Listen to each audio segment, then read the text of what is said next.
अस्सलाम वालेकुम। Obsessive compulsive disorder या वहम वसवसों की एक ऐसी बीमारी जिसमें फ़र्द को बार बार ख़यालात आते हैं और ये ख़यालात ऐसे होते हैं जिनको वो गलत समझता है। इन ख़यालात को वो ज़हन से निकालने की कोशिश करता है, लेकिन वो इस काबिल नहीं होता कि इस ख़यालात को बाहर निकाल सके। जब वो इस ख़यालात को बाहर नहीं निकाल सकता तो इसके रिस्पॉन्स में एक कंपल्शन पैदा होता है। कंपल्शन एक ऐसा एक्ट जिसमें बार बार एक ही काम को किया जाता है। कंपल्शन इसलिए पैदा होता है क्योंकि फ़र्द को एक बार काम करने से तसल्ली नहीं होती, इसलिए वो बार बार एक ही काम को करता है। कंपल्सिव डिसऑर्डर या वहम वसवसों की बीमारी में दो तरह की अलामत पैदा होती हैं, जैसे कि इसके नाम से ज़ाहिर है, एक ऑब्सेशन और दूसरी कंपल्शन। ऑब्सेशन में थॉट ऑफ वेल्थ यानी गंदगी के हवाले से सोचें आती हैं। रिलीजियस टाइप्स हैं जिनमें से एक कंटामिनेशन है, यानी गंदगी के हवाले से मरीज़ को वहम हो जाता है कि उसके हाथ गंदे हैं, उसका जिस्म साफ़ नहीं है। वॉशरूम में जाता है तो उसको लगता है कि उसके जिस्म पे छींटे पड़ गए हैं। दूसरी टाइप सिमेट्री है। मरीज़ एक ख़ास तरतीब से काम करता है, मतलब उसका एक ख़ास चूज़ किया हुआ रास्ता होता है और वो डेली उसी रास्ते से गुज़रता है। अगर किसी और रास्ते से उसको गुज़रना पड़ जाए तो वो बेचैन हो जाता है और वापस आकर उसी रास्ते से गुज़रता है जिस जिस रास्ते पे वो अच्छा फ़ील करता है गुज़रते हुए।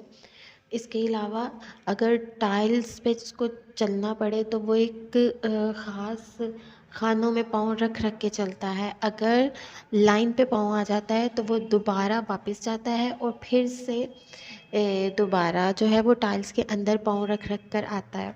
बच्चों को ले लिया जाए तो बच्चे एक ख़ास तरतीब से पेंसिल्स रखेंगे, अपनी बुक्स को ख़ास तरतीब से रखेंगे। अगर उनको पढ़ना हो तो वो एक स्केड्यूल सेट करेंगे और उसी तरतीब के साथ पढ़ना शुरू करेंगे। अगर वो स्केड्यूल ख़राब हो जाता है तो वो दोबारा फिर उसी तरतीब से पढ़ना शुरू करते हैं। इसके अलावा तीसरी टाइप जो है वो सेफ्टी के हवाले से है। घर में घरेलू ख़वातीन जो इसमें ओसीडी का या वहम वसवसों का शिकार होती हैं, उनको ये वहम वसवसे आते हैं कि अगर हम नाइफ़ से काम करेंगे तो हमारा हाथ कट जाएगा।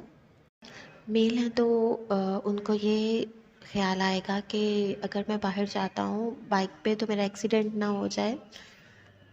और टाइप डाउट है जिसमें मरीज़ को ऐसा वहम हो जाता है कि उसने लॉक डोर को किया है या नहीं किया है, पैसे अच्छे से गिने हैं या नहीं गिने, फ्रिज का बटन बंद किया है या खिड़की बंद की है सही से या नहीं की है, मेन डोर लॉक हुआ है या नहीं हुआ। इस तरह के उसको डाउट्स आने शुरू हो जाते हैं। घर की लाइट कहीं मैं चलती तो नहीं छोड़ आया। टाइप रिलीजियस बेस्ड है जिसमें मरीज़ को रिलीजियस के बारे में गलत ख्याल आने शुरू हो जाते हैं, जो कल्चर सेटिंग और मज़हब दोनों के ही मुनाफी हैं। नमाज़ पढ़ते हुए मरीज़ को गलत ख्याल आना और चाहते हुए मरीज़ इन ख्यालात को दिमाग से बाहर नहीं निकाल सकते। बाद अगर नमाज में उसको कुछ ऐसे गंदे ख्याल आने शुरू होते हैं तो वो बार बार नमाज़ पढ़ता है, बार बार तस्बीह करता है, दरवाज़े बार बार चेक करता है, लॉक चेक करेगा, खिड़कियाँ बार बार बंद करेगा। उसे लगेगा कि सही से लॉक नहीं हुई है, शायद मैं भूल गया हूँ। और वो बार बार देखने जाएगा, बार बार खिड़कियाँ खोलेगा बंद करेगा। इसी तरह डोर भी बार बार खोलेगा बंद करेगा, कबर्ड्स को खोले और बंद करेगा बार बार। मेन डोर को बार बार चेक करने जाएगा, पैसे बार बार गिने जाएंगे। रद्द अमल में कंपल्शन पैदा होता है। कंपल्शन यानी एक ही काम बार बार करना। जैसे गंदगी के ख्याल आने से जो कंपल्शन पैदा होता है उसमें मरीज़ बार बार हाथ धोता है, बार बार नहाता है, बार बार कपड़े चेंज करता है। ओसीडी की कॉज के बारे में सवाल होता है कि ओसीडी क्यों कर होता है। इसकी पहली वजह जेनेटिक है, मतलब आपके जीन से ट्रांसफ़र आपको ये बीमारी हुई होती है। और सेकंड इसकी वजह आपके ब्रेन में न्यूरोकेमिकल्स होते हैं। एक न्यूरोकेमिकल सेरोटोनिन, जिसका इम्बैलेंस होने की वजह से आपको ये बीमारी ओसिडी की हो जाती है। इसके अलावा बचपन में गर्दन तोड़ बुखार या कोई ट्रॉमा इसकी कॉज बनता है। में चोट लगना, नशावर अद्वियात का इस्तेमाल, साइको ट्रॉमा, किसी हादसे का पेश आ जाना, इस किस्म की सिचुएशन में ओसीडी ट्रिगर करती है। ओसीडी की मैनेजमेंट या ट्रीटमेंट पे बात करें तो ओसीडी को मैनेज करने के लिए 2 तरीके इस्तेमाल किए जाते हैं, जिसमें बीमारी माइल्ड, मॉडरेट या सीवियर होती है। अगर तो बीमारी माइल्ड है तो हम साइकोलॉजिकल ट्रीटमेंट ही अपनाएंगे, जिसमें पेशेंट को रिलैक्सेशन थेरेपी और इसके साथ कॉग्निटिव थेरेपी दी जाती है। रिलैक्सेशन थेरेपी ओसीडी से होने वाले स्ट्रेस को कंट्रोल करती है और कॉग्निटिव थेरेपी ओसीडी से होने वाली सोचों को कंट्रोल करती है, मैनेज करती है और डिट्रैक्ट करने में मदद करती है।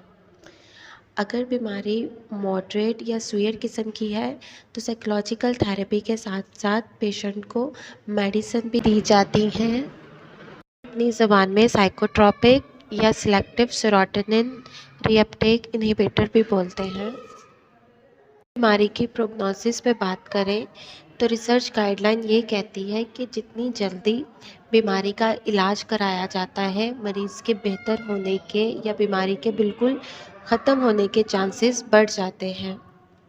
अगर आप भी ओसीडी या वहम वसवसों की बीमारी का शिकार हैं तो हमारे दिए गए नंबर पर राब्ता कर सकते हैं।